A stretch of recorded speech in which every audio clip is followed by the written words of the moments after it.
Sir sir வாங்க. இந்த திமுக, அதிமுக, தாவேக இவங்களுக்கு என்ன வித்தியாசம்னு உங்களுக்கு தெரியுமா? தெரியலையே சார். நான் சொல்கிறேன். சேலம் மாநகராட்சியில் குடிநீர் வழங்குற வேலையை பிரெஞ்சு நாட்டை சேர்ந்த ஒரு தனியார் கம்பெனியான சூயிஸுக்கு கொடுத்தாங்க. இது நடந்தது எப்போ அப்படின்னு பார்த்தீங்கன்னா February 25, 2026 திமுக ஆட்சியில் இருந்த நேரம். அப்போ தாவேகா இதை பற்றி எதுவுமே பேசலை. அதுக்கப்புறம் இந்த அனுமதியை வச்சு அதுக்கு ஒரு ஒப்பந்தம் போட்டு சூயிஸ் கம்பெனிக்கு அந்த வேலையை ஆரம்பிக்க சொல்லிட்டாங்க.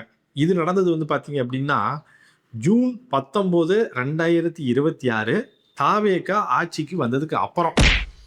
இந்த வேலையை ஆரம்பித்தோன்னே நிறைய குளறுபடி அப்படின்னு சொல்லிட்டு ஜூன் கடைசியில் நடந்த சேலம் மாமன்ற கூட்டத்தில் அந்த ஒப்பந்தத்தை ரத்து பண்ணி ஒரு தீர்மானம் போட்டாங்க. ஆனால் July 10 தமிழக அரசு அந்த ஒப்பந்தம் செல்லும், சூயிஸ் கம்பெனி அவங்க வேலையை தொடரலாம் அப்படின்னு சொல்லிட்டாங்க. இதெல்லாம் நடந்தது தாவேகா ஆட்சியில். இப்போ திமுகவோ அதிமுகவோ எதுவுமே பேசலை. அது ஏன் சார் அப்படி?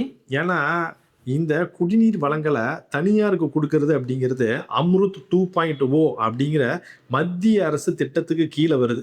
இதை எடுத்து மாநில அரசாங்கம் எதுவும் பண்ண முடியாது அப்படிங்கிறது தான் உண்மை.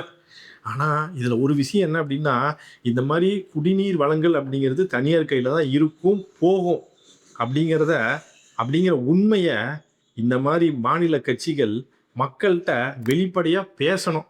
அதை எப்போ பேசுவாங்கன்னு தான் தெரியல. ஆக மொத்தத்தில் ஒரு விஷயந்தான் சார், அரியும் சிவனும் ஒன்று, அறியாதவங்க வாயில மண்ணு.